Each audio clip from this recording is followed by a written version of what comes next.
السلام علیکم۔ ناول حجاب بائی آمنہ خان کی یہ قسط نمبر 10 ہے۔ عائشہ اگر ہم چاہتے ہوئے بھی کسی نامحرم کی محبت کو اپنے دل سے نہ نکال پائیں تو جب کہ ہمیں پتہ بھی ہو وہ ہمیں نہیں مل سکتا۔ وہ لائبریری میں نظریں جھکائے سامنے بیٹھی لڑکی سے پوچھ رہی تھی جو اس کو ایک فرشتے سے کم نہیں لگ رہی تھی، جس کی قربت اس کو ہمیشہ سکون دیتی تھی۔ زرمینہ، کچھ رشتوں کا کوئی وجود نہیں ہوتا، وہ ہمارے لیے صرف ایک آزمائش بن کے آتے ہیں، ایسی آزمائش جس میں ہم بھی اختیار ہو جاتے ہیں۔ ہمیں پتہ ہی نہیں چلتا کیا ہو رہا ہے، ہمارے دل دماغ کام کرنا چھوڑ دیتا ہے، ہم سمندر کی لہروں کی طرح، پانی کے بہاؤ کی طرح بہتے چلے جاتے ہیں۔ ہمیں پتہ ہی نہیں چلتا ہمارے ساتھ کیا ہو رہا ہے، کیوں ہو رہا ہے۔ اور ان کچھ رشتوں کی آزمائش تو پھر بھی قابل برداشت ہوتی ہے، مگر یہ جو نامحرم سے محبت کی آزمائش ہوتی ہے نا، یہ ہمیں کہیں کا نہیں چھوڑتی۔ ہم اپنے کنٹرول میں نہیں ہوتے۔ ہمارا جو دل ہے نا، یہ کم بخت دل، اس کو محبت چاہیے ہی چاہیے ہوتی ہے۔ کوئی کہے کہ اس کا دل محبت نہیں مانگتا، اس کے دل کو محبت کی طلب نہیں، تو میں اس کو اس جہاں کا سمجھوں گی ہی نہیں۔ پتہ ہے زرمینہ، ہر دل کو محبت کی طلب ہوتی ہے، ہر دل کو محبت ہوتی ہی ہوتی ہے۔ اب محبت تو ہونی ہی ہے، تو کیوں نہ ہم اپنے دل کی لو اس ہستی سے لگا لیں جس کی محبت ہمیں فیض دیتی ہے، ہمیں دنیا میں ایک عزت دیتی ہے، جس کی محبت ہمیں کبھی ذلیل نہیں کرتی، کبھی رسوا نہیں کرتی۔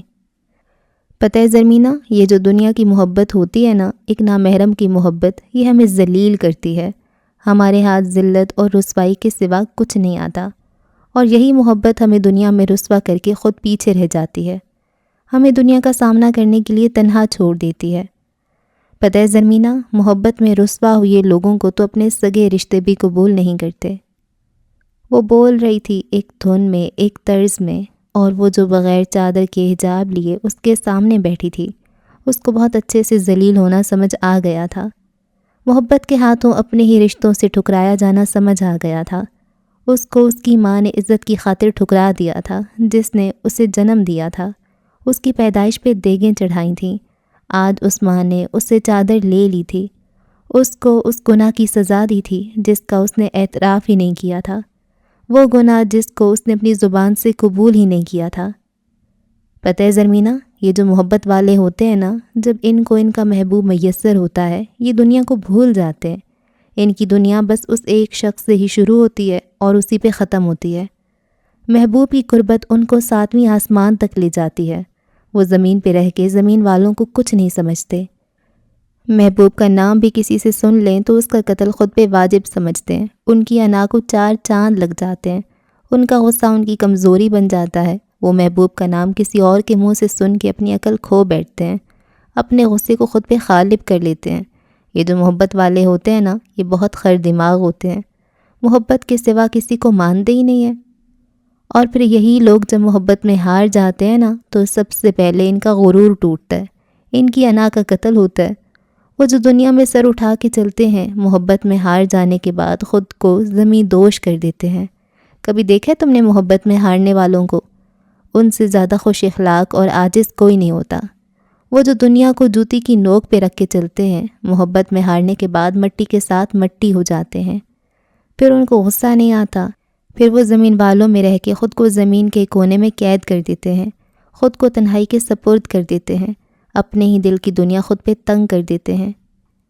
یہ عاشق بھی کچھ عجیب سی مٹی کی پیداوار ہیں، جب محبت پاس ہے تو آسمان کی بلندیوں پہ ہوتے ہیں، اور جب اسی محبوب کے ہاتھوں ہارتے ہیں تو خود کو زمین کی گہرائیوں کے حوالے کر دیتے ہیں۔ کیا محبت کرنا اتنا بڑا جرم ہے؟ اس نے کھوئے کھوئے ذہن کے ساتھ اس کی آنکھوں میں دیکھ کے پوچھا۔ کون کہتا ہے محبت کوئی جرم ہے؟ محبت بالکل بھی جرم نہیں ہے، محبت بس آزمائش ہے۔ میں نے آپ کو بتایا نا زرمینہ، کیسی آزمائش ہے یہ محبت۔ بس اتنا کہوں گی، اگر یہ آزمائش حد سے تجاوز کر جائے تو محبت سے دستبردار ہونا ہی بہتر ہوتا ہے۔ اس محبت سے کنارہ کشی ہی ہماری ذات اور ہماری ذات سے جڑے لوگوں کے لیے بہتر ہوتی ہے۔ یہ دل کب کس کی سنتا ہے؟ اس نے آہستہ سے کہا، جو سامنے بیٹھی لڑکی کو واضح سنائی دیا۔ زرمینہ، ہم اسی دل کے ہاتھوں اپنا پورا وجود ذلیل کرواتے ہیں، یہ جو دل ہوتا ہے نا، ہمیں یہی رسوا کرواتا ہے۔ بس اللہ سے دعا کیا کریں، اللہ ہمارے دل کی بنجر زمین میں اپنی محبت کی ہریالی کرے، ہمارے دل کو اپنا نور بخشے۔ دیکھے نا، ہم حضرت عمر کی محبت میں بات کرتے کرتے کہاں سے کہاں نکل گئے۔ اس نے مسکراتے ہوئے اس کو دیکھا جو چہرے پہ بغیر کسی تاثر کے اس کو بس سن رہی تھی۔ عائشہ، آپ نے کہا کہ مسلمان بھی حضرت عمر فاروق سے حسد رکھتے ہیں۔ کیا کوئی مسلمان صحابہ کرام سے حسد کر سکتا ہے، ان سے بغض رکھ سکتا ہے، اور ان صحابہ کرام سے جو خلفائے راشدین ہوں، اپنے وقت کے خلیفہ ہوں؟ حضرت عمر کے نام پہ اس کو پھر سے اس کی کہی ہوئی پہلی بات یاد آئی۔ زرمینہ، یہ جو لوگ عمر کو نہیں مانتے نا، مجھے بہت حیرت ہوتی ہے۔ یہ کیوں نہیں مانتے؟ کیا یہ اپنے ایمان کو سرکار پاک کے عاشقوں کو نہ مان کے تکمیل تک پہنچا سکیں گے؟ یہ کس عمر کو ماننے سے انکار کرتے ہیں جو بات کرتا تھا تو اللہ رب العزت آسمان سے آیات اتارتا تھا، اس کی کہی ہوئی بات آیت بن کے اترتی تھی۔ جب آپ رضی اللہ عنہ نے فرمایا اسلام کا پہلا معرکہ بدر ہے، لہٰذا مدینہ سے باہر نکالا جائے، آپ کی اس بات پہ اللہ رب العالمین نے ایک دم سورہ انفال کی آیت نمبر 5 اتاری۔ ترجمہ: اس مال غنیمت کے معاملے میں بھی ویسی ہی صورت پیش آ رہی ہے جیسی اس وقت پیش آئی تھی جبکہ تیرا رب تجھے حق کے ساتھ تیرے گھر سے نکال لایا تھا، اور مومنوں میں سے ایک گروہ کو یہ سخت ناگوار تھا۔ اور جب فاروق اعظم نے فرمایا ازواج مطہرات کو پردہ کرنا چاہیے، تو آسمانوں اور زمین کے مالک نے عمر کی بات پہ سورہ الاحزاب کی آیت نمبر 59 اتاری۔ ترجمہ: اے نبی صلی اللہ علیہ وآلہ وسلم، اپنی بیویوں اور بیٹیوں اور اہل ایمان کی عورتوں سے کہہ دو کہ اپنے اوپر اپنی چادروں کے پلو لٹکا لیا کریں، یہ زیادہ مناسب طریقہ ہے تاکہ وہ پہچان لی جائیں اور نہ ستائی جائیں۔ اللہ تعالیٰ غفور و رحیم ہے۔ اتنا ہی نہیں زرمینہ، ایسی لاتعداد باتیں ہیں جو عمر کے منہ سے نکلیں اور آیت بنا کے خدا پاک نے کتاب اقدس میں محفوظ کیں۔ ایک جگہ پہ آپ رضی اللہ عنہ نے فرمایا منافقین کی نماز جنازہ نہ پڑھی جائے، تو آسمان سے آواز آئی، اے نبی صلی اللہ علیہ وآلہ وسلم، تم خواہ ایسے لوگوں کے لیے معافی کی درخواست کرو یا نہ کرو، اگر تم 70 مرتبہ بھی انہیں معاف کر دینے کی درخواست کرو گے تو اللہ انہیں ہرگز معاف نہ کرے گا، اس لیے کہ انہوں نے اللہ اور اس کے رسول کے ساتھ کفر کیا ہے، اور اللہ فاسق لوگوں کو راہ نجات نہیں دکھاتا۔ القرآن سورہ نمبر 9 آیت نمبر 80۔ مجھے نہیں سمجھ آتی زرمینہ، عمر کے منہ سے بات نکلتی تھی اور خدا پاک اس کو وہی بنا دیتا تھا، اور یہ لوگ اس عمر سے بغض رکھتے ہیں۔ یہ جو لوگ گھر والا اور در والا کہتے ہیں، تو اس کا مطلب یہی ہوا نا اہل بیت کے علاوہ کسی کو نہ مانا جائے۔ کیا ان لوگوں کو نہ مان کے ہم خود کو مسلمان کہہ سکتے ہیں؟ کیا ہم خود کو مومن کہہ سکتے ہیں؟ اہل بیت کی محبت اپنی جگہ ہے، ان کی محبت جتنی محبت ہم چاہ کے بھی کسی سے نہیں کر سکتے، تو کیا ہم ان کی محبت میں اس قدر گم ہو جائیں کہ آقا جان کے جانشین ساتھیوں کو، ان کے دوستوں کو ہی دروالا بنا دیں؟ مجھے ان لوگوں کی ایسی باتوں سے مولا علی رضی اللہ عنہ کا ایک قول یاد آتا ہے جو انہوں نے فرمایا تھا، میرے بارے میں 2 شخص ہلاک ہو جائیں گے، غالی افراد کرنے والا اور بغض کرنے والا حجت باز۔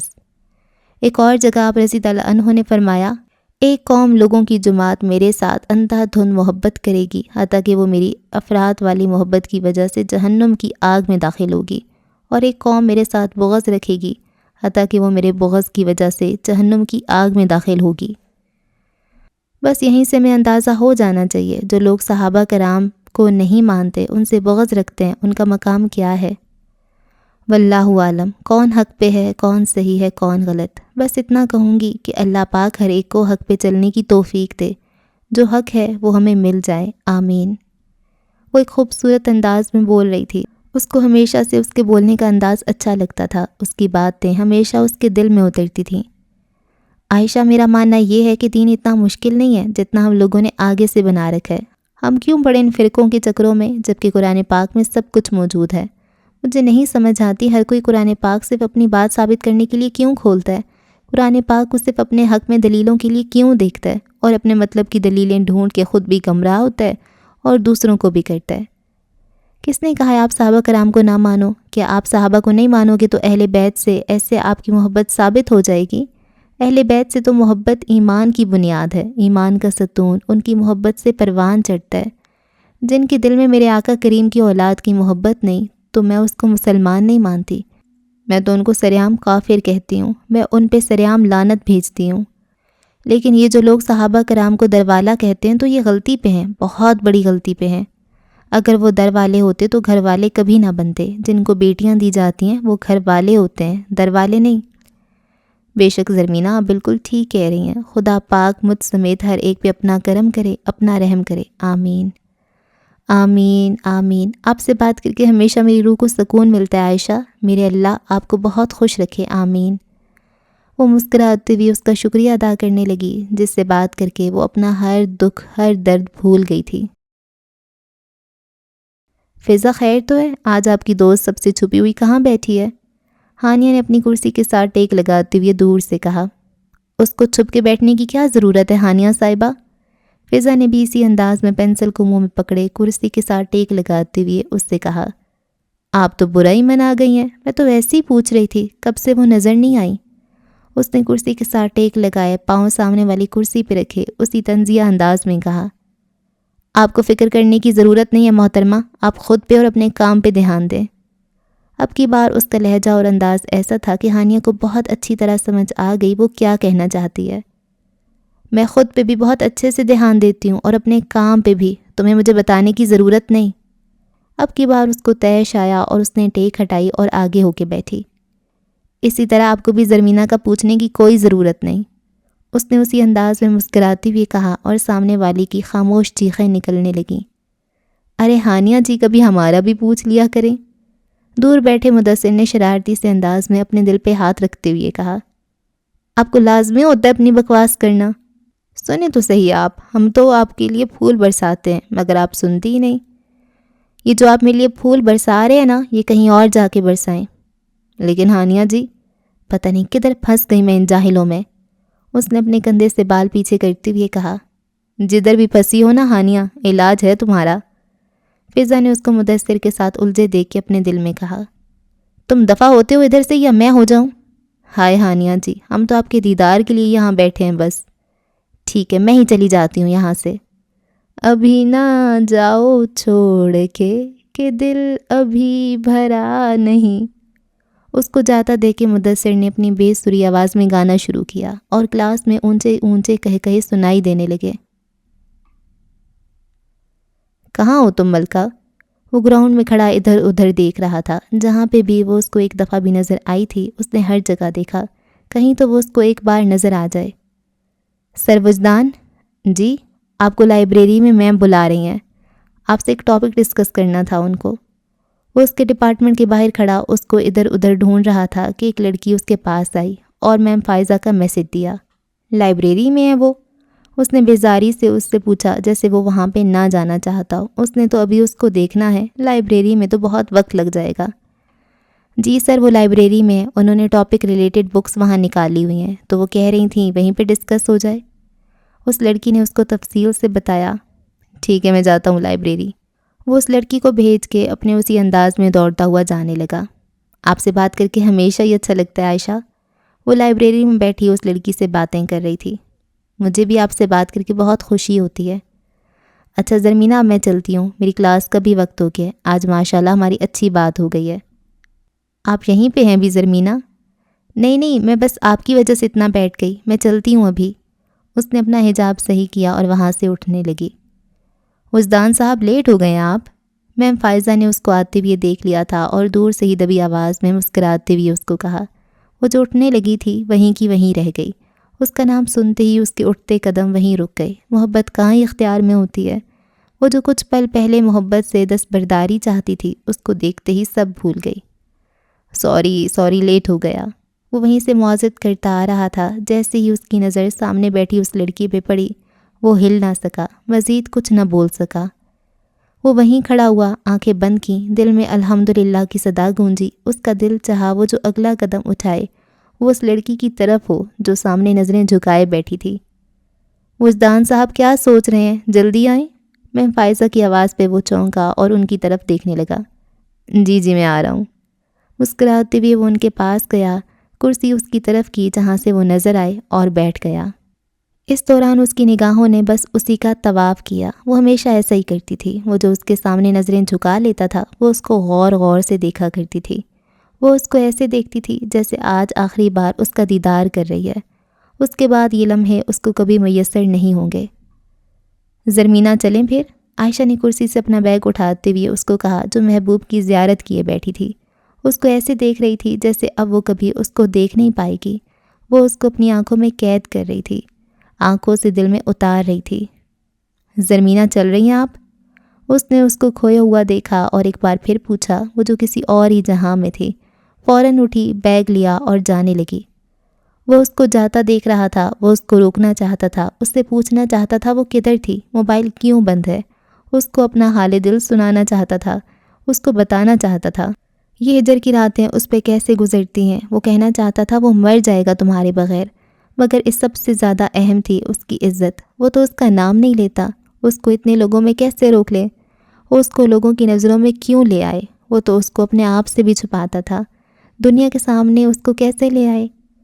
محبت کی پہلی شرط ہی عزت ہوتی ہے، عزت کے بغیر محبت کا کوئی وجود نہیں ہوتا۔ وہ محبت سے زیادہ اس کی عزت کرتا تھا، اس کی عزت کا مان رکھتا تھا۔ وہ جا رہی تھی اور وہ اس کو جاتا دیکھ رہا تھا۔ قصہ ابھی حجاب سے آگے نہیں بڑھا، میں، آپ، وہ جناب سے آگے نہیں بڑھا۔ مدت ہوئی کتاب محبت شروع کیے، لیکن میں پہلے باب سے آگے نہیں بڑھا۔ لمبی مسافتیں ہیں مگر اس سوار کا پاؤں ابھی رکاب سے آگے نہیں بڑھا۔ رخسار کا پتہ نہیں، آنکھیں تو خواب ہیں، دیدار ابھی نقاب سے آگے نہیں بڑھا۔ وہ لذت گناہ سے محروم رہ گیا، جو خواہش ثواب سے آگے نہیں بڑھا۔ اماں آپ ابو کو منائیں، ابو کو بولے وجی اس لڑکی کے بغیر نہیں رہ سکتا۔ فاطمہ ماں کے پاس بیٹھی ان کو بتا رہی تھی ان کا بیٹا کیسے اس لڑکی سے دیوانوں کی طرح محبت کرتا ہے، کیسے اس کے عشق میں پاگل ہوا جاتا ہے۔ فاطمہ ہم سید ہیں، ہمارا اپنا مقام ہے، ہم باہر کسی قوم سے یہ لڑکی کیسے لے آئیں؟ اماں جب آپ یہ بات کرتی ہیں نا تو مجھے بہت دکھ ہوتا ہے، آپ کی اور ابو کی ان باتوں کی وجہ سے آج ہماری زندگی تباہ ہوئی ہے۔ آپ کو کیا لگتا ہے ہم انسان نہیں ہیں، ہماری کوئی خواہشیں نہیں ہیں؟ ماں کی اس بات پہ اس کا وجود جلا تھا۔ وہ جو سالوں سے چپ تھی آج بول رہی تھی، وہ بیٹی تھی آج بھی اپنے حق میں نہیں بول رہی تھی، وہ بہن تھی اپنے بھائی کے لیے بول رہی تھی۔ تو کیا کریں ہم، تم لوگوں کو پکڑ کے باہر دے دیں؟ اماں مجھے سمجھ نہیں آتی کب بدلے گی آپ لوگوں کی یہ سوچ، کب آپ لوگ اپنی اولاد کا بھی سوچیں گے، نہ جانے کب آپ لوگوں کو سمجھ آئے گی۔ ہم بیٹیوں کے سینے میں بھی دل ہے اماں، ہر لڑکی کا ارمان ہوتا ہے اس کی شادی ہو، اس کے ہاتھوں پہ بھی مہندی لگے، وہ بھی شادی کا سرخ جوڑا پہنے، اس کا شوہر ہو جو اس کا خیال رکھے، اس کا اپنا گھر ہو، اس کے بچے ہوں، اس کو بھی ماں بننے کا شرف حاصل ہو، اس کے پیروں کے نیچے بھی جنت ہو۔ وہ ایسے باتیں کر رہی تھی جیسے کوئی خواب سنا رہی ہو، جیسے کوئی کہانی ہو جو وہ بڑی چاہوں کے ساتھ ماں کو سنا رہی ہو۔ فاطمہ بس کر جاؤ، ماں نے اپنے دل پہ ہاتھ رکھتے ہوئے کہا، جیسے بیٹی کا دکھ اب اور نہیں سن سکے گی اور نہیں برداشت کر سکے گی۔ یہ تو ایک بیٹی بول رہی تھی، اب تو باقی 4 رہتی تھیں جن کے اپنے ارمان ہیں، اپنے خواب ہیں، اپنی خواہشات ہیں۔ وہ ہجر کی راتیں، وہ محبوب کی یادیں، پوچھو کسی عاشق سے کیا بن کے گزرتی ہیں۔ وہ نئی ڈریس پہنے، ہاتھ میں چائے کا کپ پکڑے، بالکنی میں کھڑا چاند کو دیکھ رہا تھا۔ چاند میں اس کا عکس عیاں تھا، وہ حجاب میں نقاب لیے خوبصورت آنکھوں سے مسکرا رہی تھی، جیسے اس کو دیکھ رہی ہو، اظہار محبت اپنی آنکھوں سے کر رہی ہو۔ ملکہ کوئی تم سے بھی زیادہ پرنور ہے؟ دیکھو چاند کا حسن تمہارے سامنے پھیکا پھیکا ہے، تم سے زیادہ کوئی خوبصورت نہیں ہے۔ لوگ ہونٹوں پہ مرتے ہیں، مسکراہٹ پہ فدا ہوتے ہیں، محبوب کے بالوں پہ جان دیتے ہیں، پیروں کی خوبصورتی کے قائل ہوتے ہیں۔ ہم مر مٹے ہیں اپنے محبوب کی کالی آنکھوں پہ، اس کے حجاب پہ، اس کے کندھے پہ پڑی چادر کے۔ چادر؟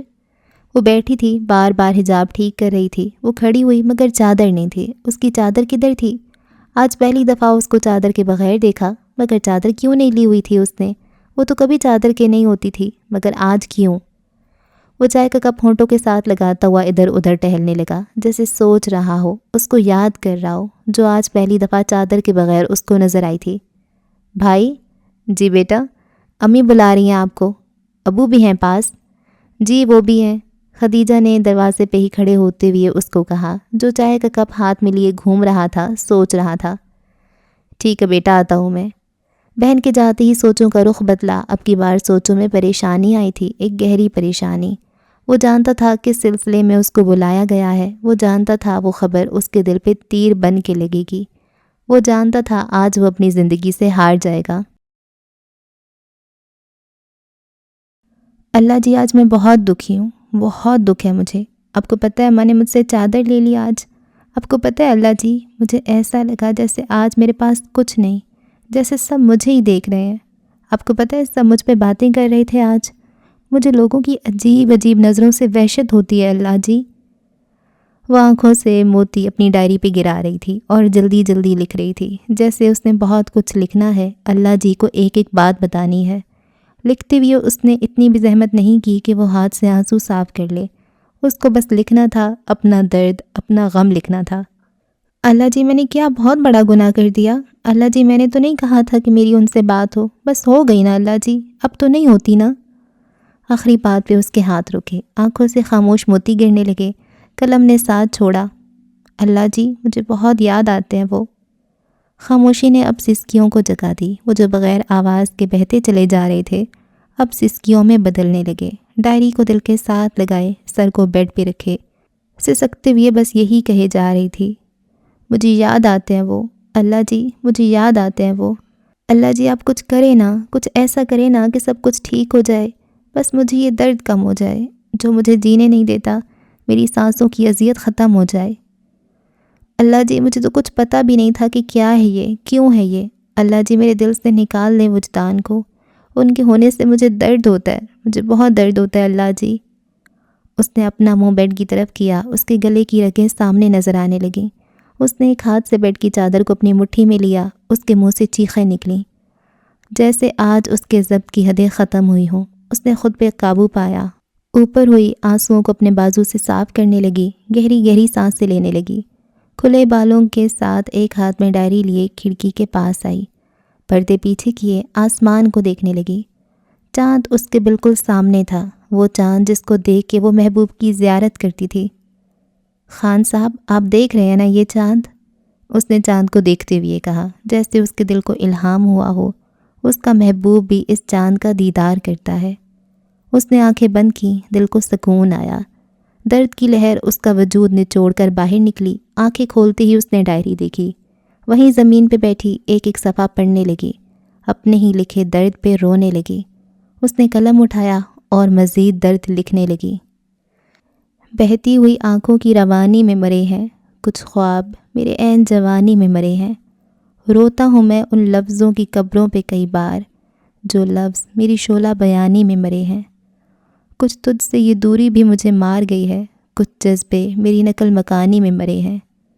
قبروں میں نہیں ہم کو کتابوں میں اتارو، ہم لوگ محبت کی کہانی میں مرے ہیں۔ اس عشق نے آخر ہمیں برباد کیا ہے، ہم لوگ اسی کھولتے پانی میں مرے ہیں۔ کچھ حد سے زیادہ تھا ہمیں شوق محبت، اور ہم ہی محبت کی گرانی میں مرے ہیں۔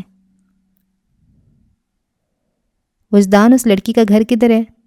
وہ نظریں جھکائے اس خبر کا انتظار کر رہا تھا جو اس کے دل پہ عذاب بن کر گزرے گی۔ اس کو لگا تھا اب اس کو کہا جائے گا بھول جاؤ اس لڑکی کو۔ جی امی مطلب؟ اس نے ماں کی اس بات پہ اوپر دیکھا، ان کا مسکراتا چہرہ دیکھا۔ اس کو لگا جیسے وہ اب بول نہیں سکے گا، اس کی زبان اس کا ساتھ نہیں دے گی۔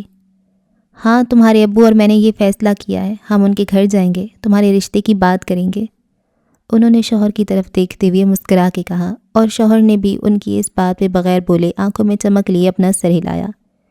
لیکن ابو؟ اس کی حیران ہوتی آنکھوں نے چھلکنا شروع کیا، دل ہواؤں میں اڑنے لگا۔ اس کو لگا جیسے وہ کوئی خواب دیکھ رہا ہے، حقیقت میں یہ کہاں ممکن تھا۔ امی آپ سچ کہہ رہی ہیں؟ اس نے ماں سے اٹکتے اٹکتے پوچھا، جیسے وہ اپنی سنی ہوئی بات کی تصدیق چاہتا ہو، جیسے اس کے کان ایک بار پھر وہ بات سننا چاہتے ہوں جس کے لیے نہ جانے اس نے کتنی دعائیں مانگی ہیں، کتنی منتیں مانگی تھی۔ جی بچے سچ کہہ رہی ہوں۔ انہوں نے آج سے پہلے بیٹے کو اتنا خوش نہیں دیکھا تھا۔ ان کو لگا جیسے آج ان کے سینے کو ٹھنڈک پہنچ گئی، جیسے بہت تیز آگ لگی تھی، آج وہ بجھ گئی۔ شکریہ ابو۔ وہ بہتے اشکوں کے ساتھ باپ کے پاس آیا، ان کے قدموں میں بیٹھا، دونوں ہاتھ اپنے ہاتھوں میں لیے، باری باری دونوں ہاتھوں پہ پیار کیا، اور پھر عقیدت کے ساتھ اپنی دونوں آنکھوں پہ لگائے۔ جیسے کوئی کسی پیر کے ہاتھ چومتا ہے، ویسے وہ اپنے باپ کے ہاتھ چوم رہا تھا۔ باپ کی آنکھوں میں نمی آئی اور انہوں نے پیار سے اس کے سر پہ ہاتھ پھیرا۔ امی آپ کا بہت شکریہ۔ پھر وہ اٹھا ماں کے پاس آیا، ماں کے قدموں میں بیٹھا۔ وہ جو پاؤں بیڈ پہ رکھے لیٹی تھیں، باری باری ان کے پاؤں چومے۔ وہ اٹھیں، اس کو اپنے پاس کیا، اپنے سینے سے لگایا، اس کی آنکھوں کے آنسو صاف کیے اور بچوں کی طرح اس کے منہ کے دونوں طرف پیار کیا، ایک پیار بھرا بوسہ دیا۔ اب اس کو اٹھنا تھا، شکرانے کے نوافل پڑھنے تھے، اللہ کے حضور سجدہ دینا تھا، سجدہ تشکر۔ پھر اس کو چاند دیکھنا تھا، ملکہ کو بتانا تھا، اس کو اپنے دل کی آواز سے خوشخبری دینی تھی۔ امی میں آتا ہوں۔ اس کا بس نہیں چل رہا تھا، وہ اونچا اونچا چیخے، سب کو بتائے اس کے ماں باپ راضی ہیں، اس کی خوشی میں خوش ہیں۔ وہ اٹھا، باہر گیا، اب آنسوؤں کے ساتھ چہرے پہ مسکراہٹ تھی، ایک خوبصورت مسکراہٹ۔ کدھر کدھر کدھر؟ کمرے سے باہر نکلتے ہی اس کو 5 بہنوں نے گھیر لیا، اس کو درمیان میں کھڑا کر کے اپنے ہاتھوں کی سلاخوں کے اندر کر دیا۔ کدھر بھاگ رہے ہیں آپ جناب؟ زینب نے اس کو گھور کے دیکھتے ہوئے کہا۔ وہ کب سے دروازے کے باہر کھڑی کان لگائے سن رہی تھی، جیسے بھائی سے زیادہ ان کو ڈر ہو اور بھائی سے زیادہ ان کو خوشی۔ اللہ بچائے میری جان کہ وجدان غنڈوں میں پھنس گیا۔ اس نے گھومتے ہوئے باری باری سب کو دیکھا اور مسکراتے ہوئے کانوں کو ہاتھ لگاتے ہوئے بہنوں کو کہنے لگا، نا جی نا، اتنی آسانی سے ہم آپ کو ایسے چھوڑ دیں، ایسا کیسے ہو سکتا ہے؟ اسی طرح ہاتھوں میں ہاتھ ڈالے گول گول گھومتے ہوئے سب نے ایک ساتھ کہا، کیا چاہیے یہ تو بتاؤ ظالموں۔ اس نے مصنوعی سی ناراضگی دکھاتے ہوئے کہا، جیسے ان کی قید بہت سخت ہو۔ ہمیں تو بہت اچھی سی ٹریٹ چاہیے، فاطمہ نے مسکراتے ہوئے کہا۔ آپ ان چڑیلوں کے ساتھ مل گئیں۔ اس نے گول گھومتے ہوئے فاطمہ کی طرف دیکھ کے کہا، یہ تو ہمارا حق ہے بجی، ٹریٹ تو ہم اچھی خاصی لیں گے۔ اچھا 10 روپے بہت ہے سب کے لیے۔ اس نے اپنا والیٹ نکالا اور 10 کے نوٹ نکالنے لگا۔ اس کے والیٹ باہر نکالتی ہی سب بہنوں نے اس پہ دھاوا بول دیا، اس کو نیچے لٹا کے اس کا والیٹ چھین لیا۔ اللہ جی مجھے بچائیں۔ زمین پہ لیٹے لیٹے وہ اونچا اونچا چلانے لگا، بتاؤ بتاؤ کتنے پیسے ہیں؟ سب آپس میں ہاف ہاف کریں گے۔ نہیں میں چھوٹی ہوں، مجھے زیادہ ملیں گے۔ کیوں زیادہ ملیں گے؟ سب کو برابر برابر ملیں گے۔ 5 اس کے والیٹ لے کے پیسوں کو دیکھنے لگیں۔ یہ مجھے دے دینا، کل آپ لوگوں کو باہر کھانے پہ لے کے جاؤں گا۔ اس نے اپنے کپڑے ٹھیک کرتے ہوئے کہا، نہیں نہیں وہ بھی ہوگا اور یہ پیسے بھی ہم لیں گے۔ اچھا بھائی لے لو، سب لے لو، میری شہزادیوں سے اچھے تو نہیں ہیں یہ۔ اس نے مسکراتے ہوئے کہا اور باری باری بہنوں کو اپنے دل سے لگایا، ان کے ماتھے پہ بوسہ دیا۔ اچھا پیسے لے لو، والیٹ تو واپس کر دو۔ یہ لے جائیں، کیا یاد رکھیں گے آپ؟ زینب نے مسکراتے ہوئے اس کی طرف خالی والیٹ کرتے ہوئے کہا، اب اجازت ہو تو جاؤں میں؟ اس نے کمرے کی طرف اشارہ کرتے ہوئے کہا، جی جی جناب اجازت ہے، اب آپ کو جائیں۔ زینب نے اس کو بازوؤں سے پکڑتے ہوئے کہا اور مسکرانے لگی، وجی؟ وہ جا ہی رہا تھا کہ فاطمہ نے اس کو آواز دی، جی آپی؟ وہ پیچھے مڑا، وہ اس کے پاس گئی، اس کو اپنے دل سے لگایا، ماتھے پہ پیار کیا۔ بہت مبارک ہو میری جان۔ بہن کے پیار نے اس کو ایک بار پھر کمزور کر دیا، اس کی آنکھوں میں نمی آئی، بہن کو گلے سے لگایا، ان دونوں کو گلے سے لگتا دیکھ کے ساری بہنیں پاس آئیں، سب نے اس کو اپنی باہوں کے گھیرے میں لیا اور شکر ادا کرنے لگیں۔ ان کے گھر آج ایک عرصے بعد خوشی آئی تھی اور وہ خوشیاں منا رہے تھے۔ وہاں موجود کس کو خبر تھی، خوشیاں بس تھوڑے وقت کی ہوتی ہیں۔ یا اللہ تیرا لاکھ لاکھ شکر ہے، وجدان اس قابل نہیں تھا جتنی تو نے اس کو خوشی دی ہے۔ بہت خوش ہوں میں اللہ، بہت خوش ہوں، اتنا خوش ہوں کہ میرا دل چاہتا ہے آج پوری رات میں سجدے سے نہ اٹھوں، رو رو کے تمہارا شکریہ ادا کروں۔ وہ اپنے کمرے میں آیا، وضو بنایا، جائے نماز پہ بیٹھا اور خدا کے حضور شکرانے کے نوافل ادا کرنے لگا۔ نہ جانے کتنے گھنٹوں سے وہ یوں ہی جائے نماز پہ بیٹھے خدا کا شکر ادا کر رہا تھا، اس کی ثنا بیان کر رہا تھا، اس کو بتا رہا تھا وہ کتنا خوش ہے آج، کتنا مطمئن ہے، کتنا پرسکون ہے۔ اے اللہ تو نے آج مجھ پہ بہت احسان کیا ہے، مجھ گنہگار کے لیے منزل تک پہنچنے کا راستہ بنایا ہے، راستہ مجھے مل گیا ہے، منزل تک بھی رسائی ہو جائے گی، انشاءاللہ میری ملکہ اب میری ہو جائے گی۔ جائے نماز بچھائے وہ دعا کر کے اٹھا، بالکنی کے پاس آیا، کھڑکی کے پردے پیچھے کیے، آسمان کی طرف دیکھا۔ وہ چاند جس کو اس نے کچھ وقت پہلے دیکھا تھا اس کے مقابلے میں اب زیادہ چمک رہا تھا، زیادہ روشن تھا، جیسے وہ اس کو مبارکباد دے رہا ہو، اس کی خوشی میں خوش ہو رہا ہو۔ سنو ملکہ، تمہارے وجدان کی دعائیں سن لی گئی ہیں، اس کو تم تک پہنچنے کا راستہ مل گیا ہے، بس تم انتظار کرنا، وجدان کا انتظار کرنا، اس وجدان کا جو تمہیں دیوانوں کی طرح چاہتا ہے، تمہیں خدا سے مانگتا ہے۔ تمہیں پانے کے لیے ہر منت مانگی ہے میں نے، تو مجھے مل جاؤ نا ملکہ، میں اپنی جان کا نذرانہ دے کے منتیں پوری کروں گا، بس ایک دفعہ تم میری ہو جاؤ ملکہ۔ وہ اپنی خوشی کو سنبھال نہیں پا رہا تھا، اسے لگ رہا تھا آج وہ خوشی سے پاگل ہو جائے گا۔ وہ بار بار شیشے کے آگے جاتا، خود کو دیکھتا، اپنے چہرے کی مسکراہٹ کو دیکھتا، اپنی خوشی پہ خود ہی خوش ہوتا اور خود ہی ماشاء اللہ کہتا، جیسے اپنی ہی نظر سے ڈر رہا ہو، کہیں اس کی خوشیوں کو اس کی اپنی ہی نظر نہ لگ جائے۔ اماں میں چاہتی ہوں اب ہمیں زرمینہ کی شادی کا سوچنا چاہیے، رقیہ بیگم نے اماں کے کمرے میں بیٹھ کے ان کو کہا۔ تمہیں اچانک سے اس کی شادی کا خیال کیسے آ گیا؟ اماں کی جگہ ابراہیم صاحب نے ان کو جواب دیا، جیسے ان کی بیوی کو اس بات پہ بہت حیرت ہوئی ہو۔ میں تو ایسے ہی کہہ رہی تھی، اس کی شادی کی عمر ہے اور بچیوں کی شادی وقت پہ ہی ہو تو اچھی ہوتی ہے۔ کوئی بات ہوئی ہے کیا؟ اماں نے بیٹی کی طرف دیکھتے ہوئے ان سے پوچھا۔ نہیں اماں، بات تو کوئی بھی نہیں ہوئی، اتنے رشتے آ رہے ہیں زرمینہ کے، یوں روز روز رشتے ٹھکرانا اچھی بات تو نہیں۔ انہوں نے اپنے دل کی پریشانی کو چھپاتے ہوئے کہا۔ ٹھیک کہہ رہی ہو تم، یوں رشتے ٹھکرانا ایک گناہ ہے، بار بار بیٹیوں کے لیے اچھے رشتے نہیں آتے۔ اماں نے رقیہ بیگم کی بات پہ ان کا ساتھ دیا، ان کے دل کو سکون ہوا۔ ہماری زرمینہ گل کو رشتوں کی کوئی کمی نہیں ہے اماں، ابھی وہ پڑھ رہی ہے، جب تک اس کی تعلیم مکمل نہیں ہوتی میں اس کی شادی نہیں کروا سکتا۔ مگر ابراہیم صاحب، مجھے لگتا ہے میں نے اپنی بات کر لی ہے۔ اب کی بار ابراہیم صاحب کا لہجہ ایسا تھا کہ وہ کچھ بول نہ سکی، مگر دل کا حال وہ بہت اچھے سے جانتی تھیں۔ وہ چاہتی تھیں جلد از جلد زرمینہ کی شادی ہو جائے، ان کی عزت کی حفاظت اسی میں تھی۔ زرمینہ کی شادی ہو جائے، وہ اپنے گھر کی ہو جائے۔ اس عمر میں بچیاں بہک جاتی ہیں، خواب دیکھتی ہیں، یہ کچی عمر کے خوابوں کی کہاں کوئی تعبیر ہوتی ہے؟ شادی ہو جانے کے بعد سب ٹھیک ہو جاتا ہے، وہ سب بھول جاتی ہیں۔ انشاءاللہ میری زرمینہ بھی سب بھول جائے گی۔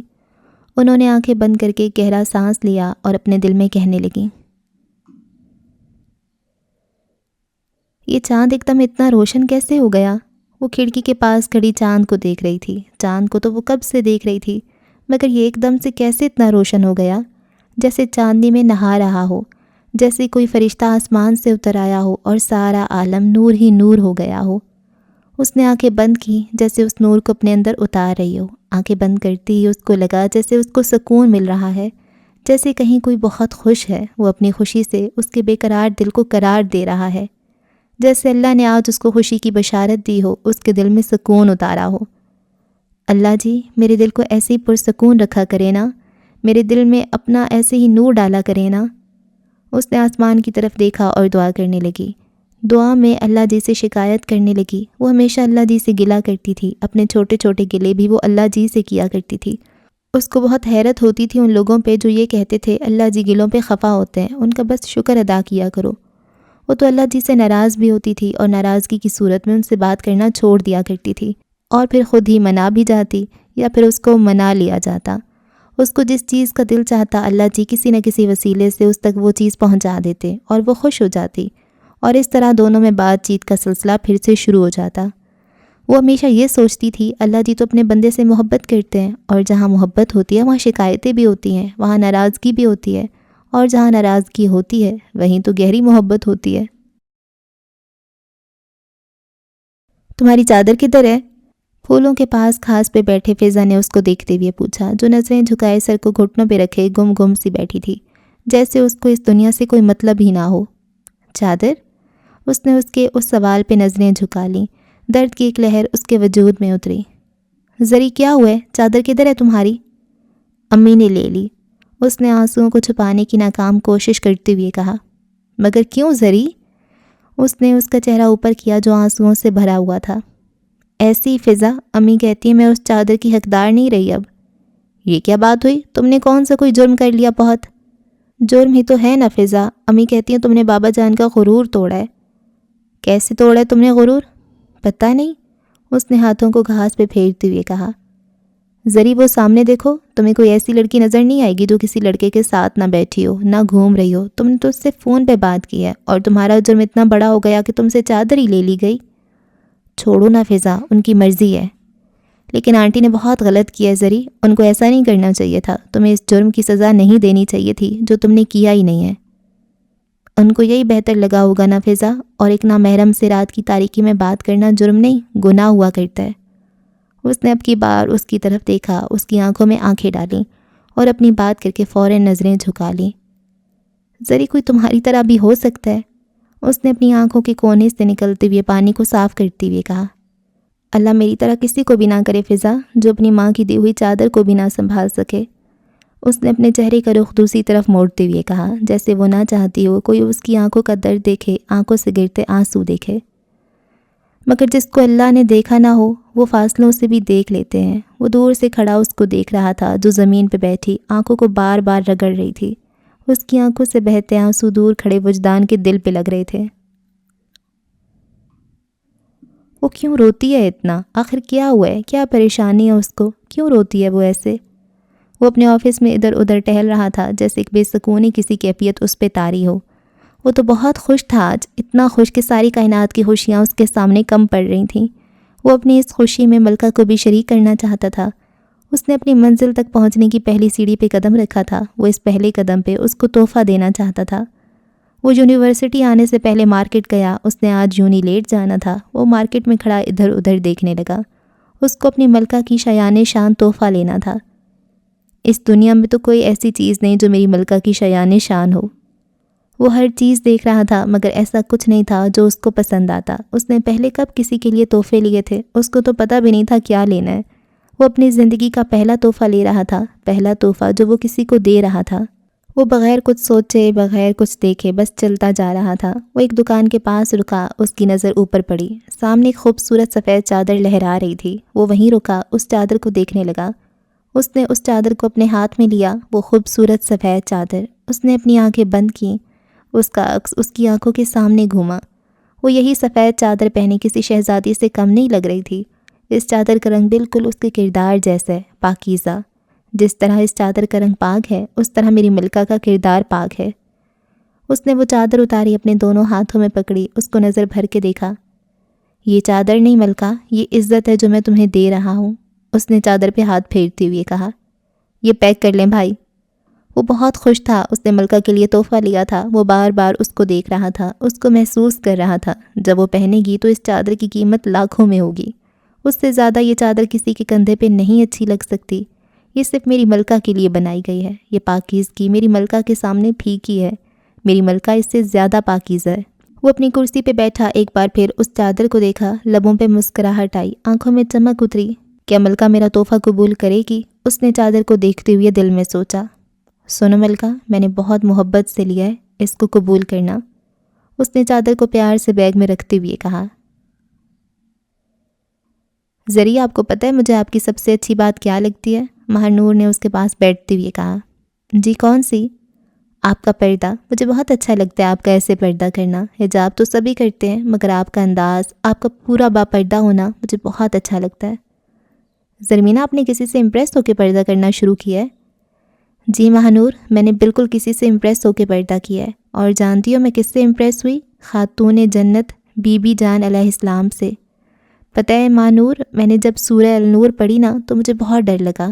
جب قرآن پاک میں پردے کا حکم اللہ جی نے دیا تو ہم کیوں نہ کریں پردہ؟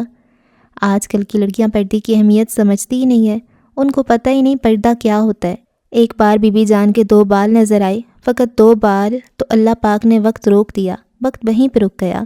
اور ہمارے پردے کا یہ عالم ہوتا ہے کہ سارے بال ماتھے پہ ہوتے ہیں اور ہم حجاب لیے ہوتے ہیں۔ پتہ ہے مہنور، اللہ پاک نے سورہ النور میں واضح پردے کا حکم دیا ہے۔ ترجمہ: اور اے نبی صلی اللہ علیہ وآلہ وسلم، مومن عورتوں سے کہہ دو کہ اپنی نظریں بچا کر رکھیں اور اپنی شرمگاہوں کی حفاظت کریں اور اپنا بناؤ سنگھار نہ دکھائیں بجز اس کے جو خود ظاہر ہو جائے، اور اپنے سینوں پر اپنی اوڑھنیوں کے آنچل ڈالے رہیں۔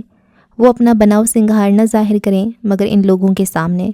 شوہر باپ، شوہروں کے باپ اپنے بیٹے، شوہروں کے بیٹے، بھائی، بھائیوں کے بیٹے، بہنوں کے بیٹے، اپنے میل جول کی عورتیں، اپنے مملوک، وہ زیر دست مرد جو کسی اور قسم کی غرض نہ رکھتے ہوں، اور وہ بچے جو عورتوں کی پوشیدہ باتوں سے ابھی واقف نہ ہوئے ہوں۔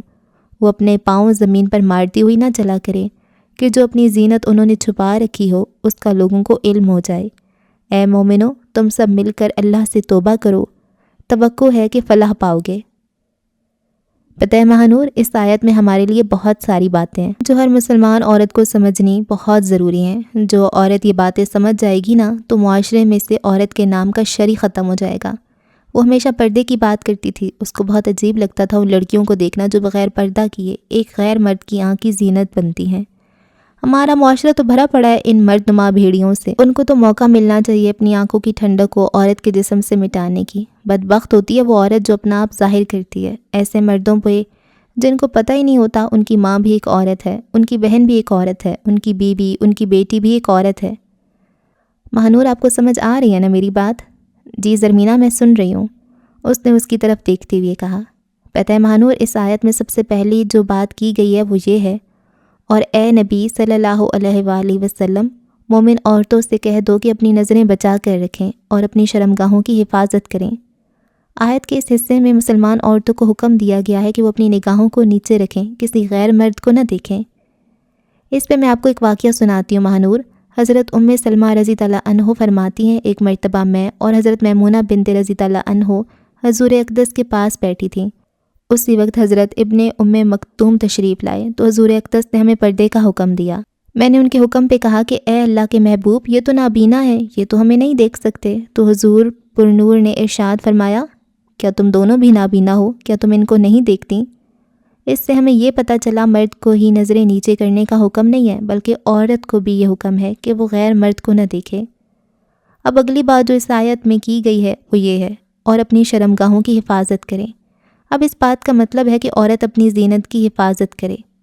ابو البرکات عبداللہ بن احمد نصفی فرماتے ہیں، زینت سے مراد وہ چیزیں جن کے ذریعے عورت سجتی سمرتی ہے، جیسے زیور اور سرما وغیرہ، اور چونکہ زینت کے سامان کو دکھانا مباح ہے، اس لیے آیت کا معنی یہ ہے کہ مسلمان عورتیں اپنے بدن کے ان اعضاء کو ظاہر نہ کریں جہاں زینت کرتی ہیں، جیسے سر، کان، سینہ، گردن، بازو وغیرہ۔ البتہ ہاتھ اور پاؤں کو چھپانے میں مشقت ہوتی ہے تو وہ ظاہر ہو سکتے ہیں۔ اسی طرح چہرہ بھی چھپانا چاہیے۔ سمجھ آ رہی ہے نا آپ کو مہنور؟ اس نے کچھ لمحے رک کے پاس بیٹھی اس لڑکی کو کہا جو کب سے اس کو سن رہی تھی۔ جی مجھے سمجھ آ رہی ہے، آپ بولیں نا۔ ٹھیک، اب یہ تو ہو گئی ہیں وہ باتیں، اب ہم اگلی بات کی طرف آتے ہیں۔ اور اپنے دوپٹے اپنے گریبانوں پہ ڈالے رکھیں۔ اب اس بات سے یہ مطلب ہوا کہ مسلمان عورتیں اپنے دوپٹوں سے اپنے بال، اپنے پہنے ہوئے زیور اور سینے وغیرہ ڈھانپ کے رکھیں۔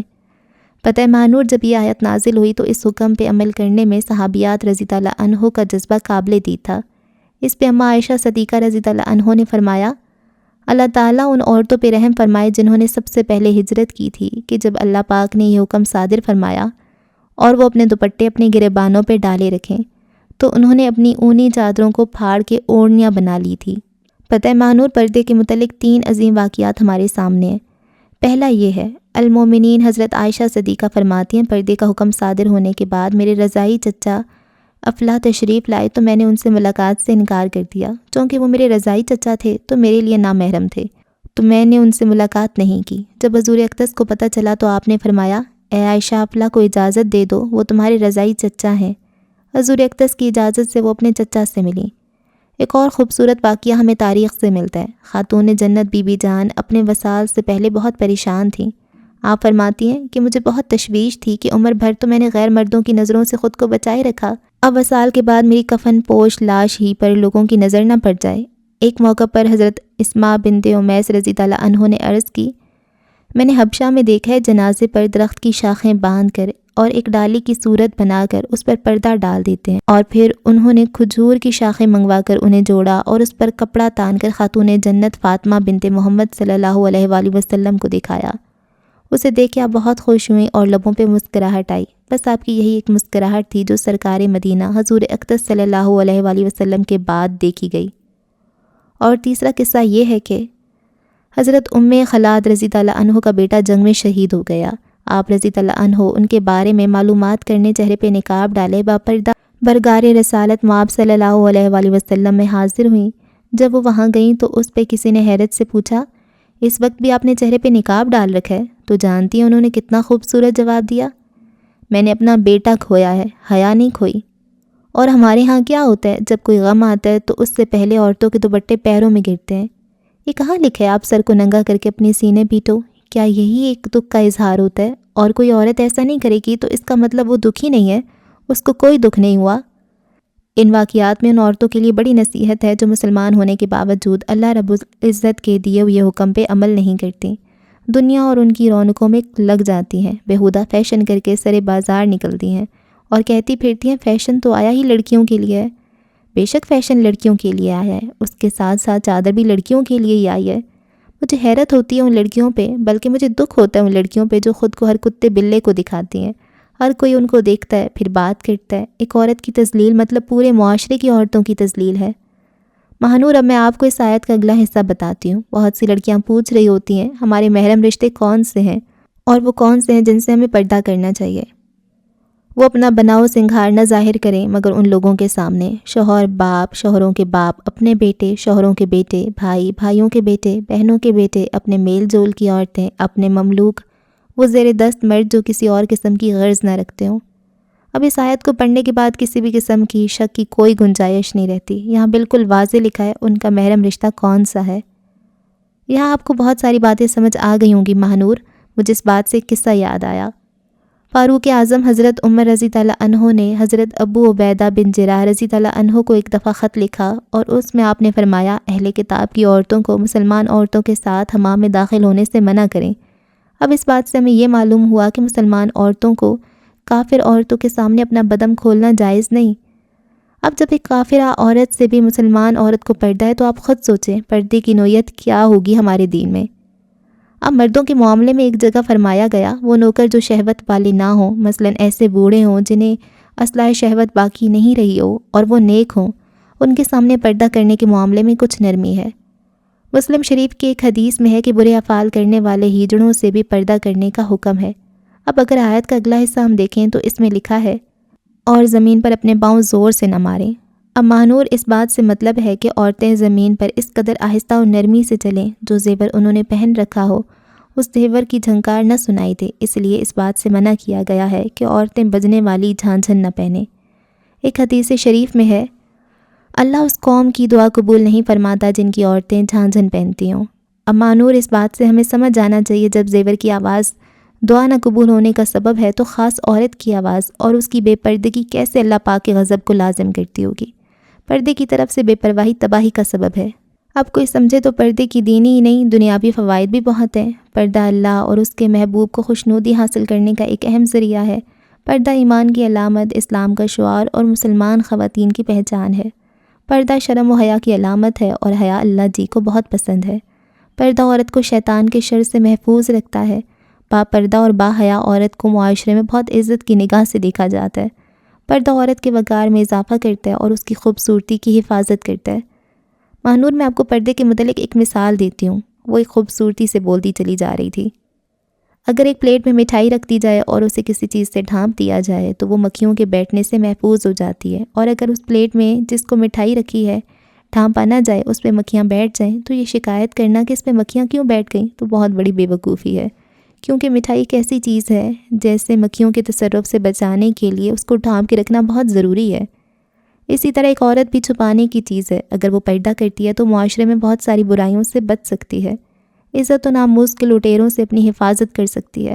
اور یہی عورت جب پردے کے بغیر پھرے اور پھر یہ شکایت کرے کہ مرد اس کو دیکھتا ہے، اس کو چھیڑتا ہے، تو یہ کہاں کی عقل مندی ہے؟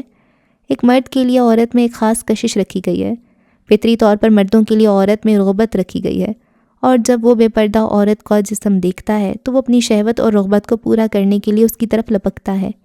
ایسی عورتیں مسجد کے امام کو گنہگار کر دیتی ہیں تو عام مرد کا تو عالم ہی نہ پوچھیے۔ اگر ہم آیت کا آخری حصہ دیکھیں جس میں اللہ پاک نے توبہ کا ذکر فرمایا، اے مومنو تم سب مل کر اللہ سے توبہ کرو، توقع ہے فلاح پاؤ گے۔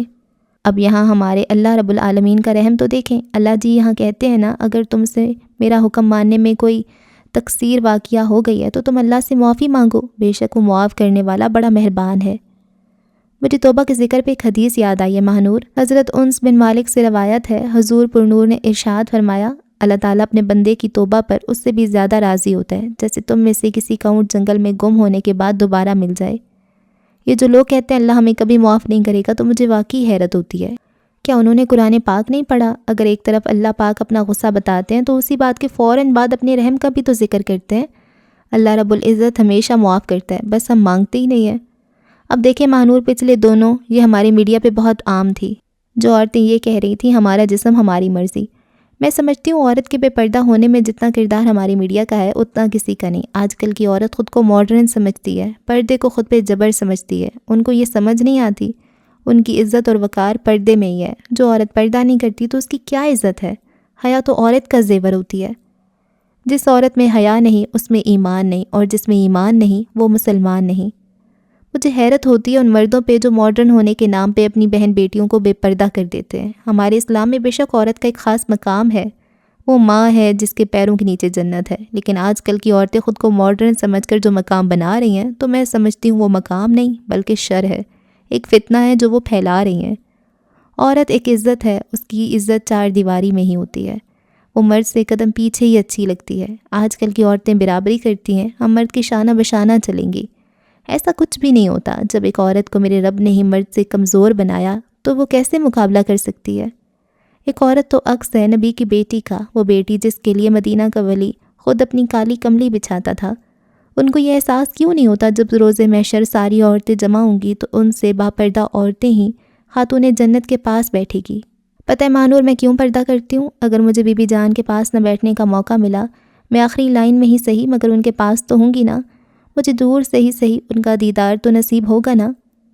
حضرت خدیجہ الکبریٰ نے فرمایا، عورت کے لیے بہترین زیور پردہ ہے، اور پردہ دار عورتیں جنت میں میری بیٹی فاطمہ کے ساتھ ہوں گی۔ بس ماہنور، میں ایک ہی بات کہوں گی، جس طرح ایک مرد کے چہرے پہ داڑھی سجتی ہے اسی طرح ایک عورت پہ پردہ جچتا ہے۔ داڑھی اور پردے کے لیے اتنی دلیل کافی ہے کہ کائنات کے سب سے حسین چہرے پر داڑھی تھی، اور کائنات کی پاکیزہ عورتوں نے بھی پردہ کیا تھا۔ اچھا جی، اس ایپیسوڈ کو یہاں پہ ختم کرتے ہیں، اور آپ سے ہوتی ہے اگلی قسط میں ملاقات۔ رکھیں دعاؤں میں یاد۔ اللہ حافظ۔